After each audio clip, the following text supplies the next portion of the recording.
السلام عليكم ورحمة الله وبركاته. أهلا بكم إخواتي وحبايبي في حلقة جديدة من حلقات قناتنا وقناتكم قناة المراجع المصري للمحاسب القانوني محمد صبري. أول حاجة نبدأ بيها الصلاة والسلام على سيدنا محمد وعليه الصلاة والسلام. النهاردة إن شاء الله هنتناقش مع بعض في موضوع مهم جدا، وهو موضوع التعديل الأخير اللي تم على قانون الضرائب اللي هو 91 لسنة 2005 اللي هو خاص بضريبة الدخل. وده مهم جدا ان احنا نتابع التعديلات اول باول عشان نبقى عارفين الحاجات دي اول باول، ونبقى عارفين كمان للمهتمين او للمحاسبين القانونيين اللي شغالين في المجال يبقى متابع التعديلات دي اول باول باذن الله.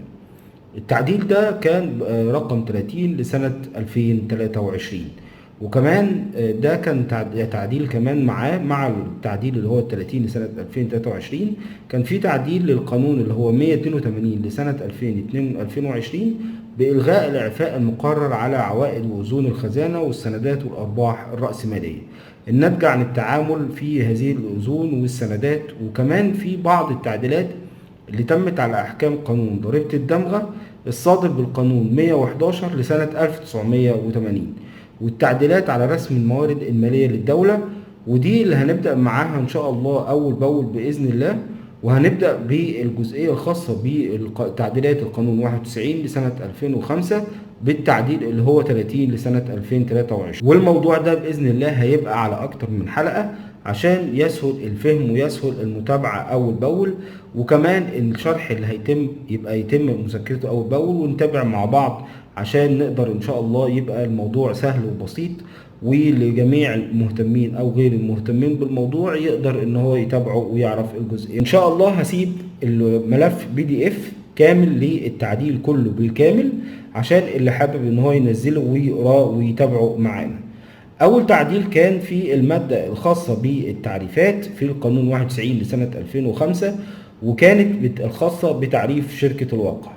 وكان التعريف قبل التعديل لشركة الواقع الشركة التي تقوم بين أشخاص طبيعيين دون استيفاء إجراءات الانعقاد أو الشهر فيما عدا الحالات الناشئة عن ميراث منشأة فردية.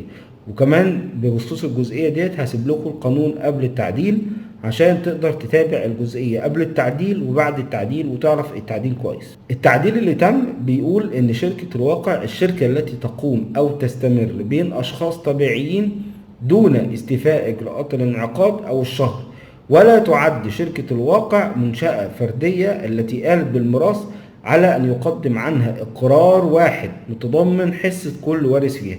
والتعديل اللي تم ده تم على جزئية المنشأة الفردية، ودي اللي كانت بتحدث عند وفاة صاحب المنشأة. لما انت دلوقتي فرضا ان في شخص أسس منشأة فردية واشتغل عليها وبيقدم الإقرارات بتاعته أول بأول، ونتيجة لحدوث وفاة فتمت الوفاة لصاحب المنشأة الفردية، فعلى أساسه بيطلع إعلام وراثة من الأولاد أو الأقارب على حسب الناس اللي موجودة، وبيطلع إعلام الوراثة وعلى حسب النسب اللي موجودة في إعلام الوراثة بيتم إعلام مأمورية الضرائب بالكلام ده كله.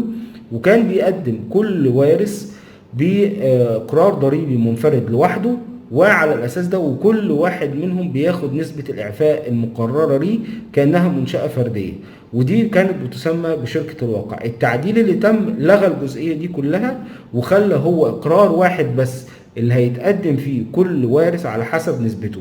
طب احنا دلوقتي هنرجع لجزئية الإعفاء، هل كل واحد فيهم هيتم فيه الإعفاء الجزئية الخاصة بيه، ولا الإعفاء هيبقى مرة واحدة بس؟ ده اللي احنا هنستناه في اللائحة التنفيذية اللي هتنزل للقانون، اللي هنعرف منها إذا كان الإعفاء اللي تم ده هيتم على كل الأفراد ولا على فرد واحد كل فرد للإعفاء الخاص بيه. كان في القانون القديم كان كل فرد ليه نسبة الإعفاء بتاعته بياخدها بالكامل وبالنسب بتاعته طبعا، إلا إذا كان موجود في شركة تانية أو شغال في شركة تانية بيتم الاحتساب على أساس مجموع الاتنين مع بعض، وبيتم احتساب المرتب لو كان بياخد في شركة تانية عشان ما يبقاش الإعفاء مزدوج في الحالة ديت. فده كان على أساسه اللي بيتم.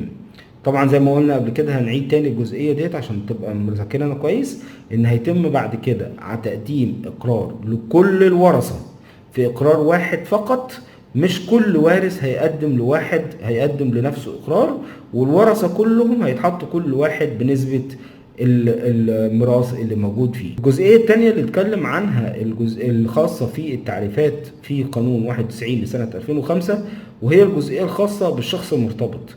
وتعريف الشخص المرتبط قبل التعديل كان كل شخص يرتبط بممول بعلاقة تؤثر في تحديد وعاء الضريبة، بما في ذلك رقم 1 الزوج والزوجة والأصول والفروع. رقم 2 شركة الأموال والشخص الذي يملك فيها بشكل مباشر أو غير مباشر 50% على الأقل من عدد أو قيمة الأسهم أو من حقوق التصويت. خدوا بالكم من النسب دي كويس قوي، ومن من النقط دي كويس جدا. رقم 3 شركة الأشخاص والشركاء المتضامنون والموصوم فيها. رقم 4 أي شركتين أو أكثر يملك شخص آخر 50% على الأقل من عدد أو قيمة الأسهم أو حقوق التصويت في كل منهم. في التعديل اللي تم بقى في جزئية الشخص المرتبط قال كل شخص يرتبط بممول بعلاقة تؤثر في تحديد وعاء الضريبة. لحد هنا ده زي قبل التعديل أو قبل النص السابق كان موجود زي النص السابق.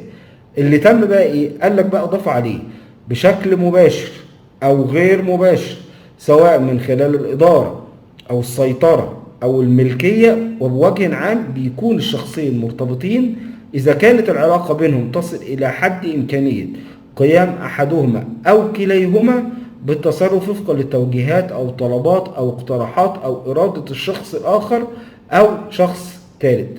بمعنى صح أصبح هنا الشخص المرتبط مش الشريك بس، لا ده لو شخص مدير في الشركة بدون حتى نسبة شراكة بيعتبر مرتبط لو ليه صلاحية في القرارات.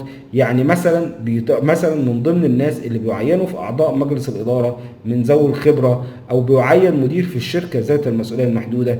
احنا عندنا طبعا في أنواع الشركات زي الشركات الاعتبارية، في عندنا الشركات المساهمة والشركات ذات المسؤولية المحدودة. بالنسبة للشركات المساهمة ان احنا ممكن نعين في مجلس الإدارة عضو مجلس إدارة بصلاحيات بيعتبر من ذوي الخبرة وبدون بدون أي نسب موجودة في الشركة، فبيعين من ذوي الخبرة.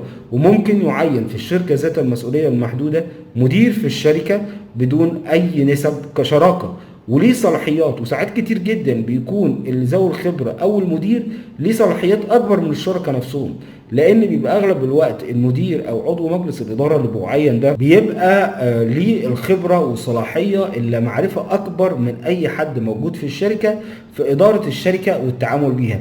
وساعات كتير بيكون المدير او ذوي الخبره ده بيكون ليه الصلاحيات الكامله اللي بيقدر يشتغل بيها واللي يحدد على اساسها الاسعار ويدير بيها الشركه. عشان كده دخل الجزئيه ديت وقال لك ان ليه صلاحيه توجيه الطلبات او اقتراحات او كمان ان هو يكون مرتبط بعلاقة ادارة، او ان هو يكون كمان سيطرة على الشركة من ناحية الادارة. وبكده دخل الجزئية ديت من ضمن الاشخاص المرتبطين. وكمان هتبان معانا في الجزئية الاكتر في الجزئية القادمة اللي هي رقم 2 قال اضاف ايه؟ الادارة في الشركة او من حقوق توزيع الارباح او من حقوق راس المال كمان. وكمان اضاف في رقم 4 نفس الكلام في الجزئية ديت بخصوص جزئية 50%، ولكن ابقى على جزئية 50% في النسب الخاصة بالشركة. فاحنا هنا عندنا جزئيتين. اول جزئية اللي هي جزئية 50% سابها زي ما هي كنسبة شراكة، ان هو يكون ما يقلش عن نسبة 50%، بس دخل فيها ان ليه حق الادارة او ليه حق السيطرة او ليه حق التعديل او ليه حق من ضمن الحقوق ان هو يقدر ان هو يعدل في الاسعار او ان هو يعدل في الشركة او من مدير كمان وهو مش واخد 50%. وليه حق الادارة من حقه ان هو كده من ضمن الطبيعي ان هو ممكن يكون من ضمن الاشخاص المرتبطة. وبرضه زي ما قلنا قبل كده ان احنا هننتظر التعديل في اللائحة التنفيذية اللي هيوضح لنا اكتر الجزئية دي. وكمان اضاف في الاخر في موضوع جزئية الشخص المرتبط قال لك في تطبيق البنود رقم 2 أو 3 أو 4 من الفقرة السابقة إن الحيازة التي تنسب إلى شخص ما من قبل شخص مرتبط لا يجوز أن تنسب إلى شخص آخر مرتبط، ولا يعتبر شخصان مرتبطين لمجرد أن أحدهما يعد عاملا أو عميلا لدى الشخص الآخر. يعني مش بمجرد أن هو عميل لدى شخص آخر يعتبر ده نوع من أنواع الارتباطات. وكمان أو كليهما ويعد عاملا أو عميلا زي ما قلنا قبل كده لدى الشخص الثالث ما لم يؤثر هذا الارتباط في تحديد وعاء الضريبة بشكل مباشر أو غير مباشر. وطبعا زي ما قلنا قبل كده موضوع التأثير ده دي هننتظرها في اللائحة التنفيذية اللي هتبين أو اللي هتبين الجزئية الخاصة بجزئية التأثير، لأن هي كده كلمة مش واضحة ومش معروف هو قصده إيه بجزئية التأثير ديت، فمحتاجين أكتر تفسير للجزئية ديت. برضو من ضمن التعديلات اللي قام بيها عمل في المادة الثالثة اللي كانت بتتكلم عن الدخل المحقق من مصدر في مصر في بندين من المادة الثالثة من القانون، واللي كانت بتتكلم البند ب والبند ياء فقط لا غير، هم دول اللي تم التعديل عليهم. البند ب قال الدخل الذي يدفعه رب عمل مقيم في مصر ولو أدى العمل في الخارج. طبعا احنا هنا بنتكلم على جزئية الدخل المحقق من مصدر في مصر. بعد التعديل شال جزئية الدخل الذي يدفعه وخلاها الدخل الذي يتحمله رب عمل مقيم في مصر ولو أدى العمل في الخارج. فبدل ما كان عملية الدفع لا خلاها عملية التحمل، ان هو يتحمل المبلغ. طيب في تعديل البند ياء قال قبل التعديل كل مبالغ الإيجار ورسوم الترخيص والإتاوات التي يدفعها شخص مقيم في مصر أو التي تدفع من منشأة دائمة في مصر ولو كان مالكها غير مقيم فيها.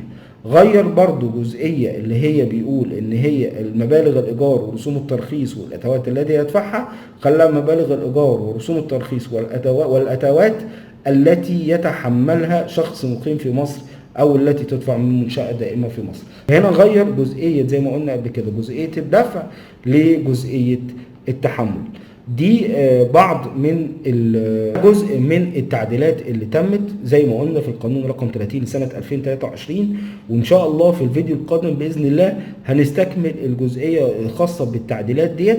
وزي ما قلت لكم انا هحط لكم ان شاء الله رابطين PDF تقدر تحمل منهم اول حاجة الجزئية الخاصة بالتعديلات القوانين، والتاني القانون قبل التعديل عشان تقدر تقارن بينهم وتشوف التعديلات وتذاكر معانا اول باول وتكون متابعها اول باول. ولو عجبكم الفيديو ده ما تنسوناش من لايك والشير وسبسكرايب لو دي اول مرة ليكم على القناة عشان يوصل للجميع ان شاء الله.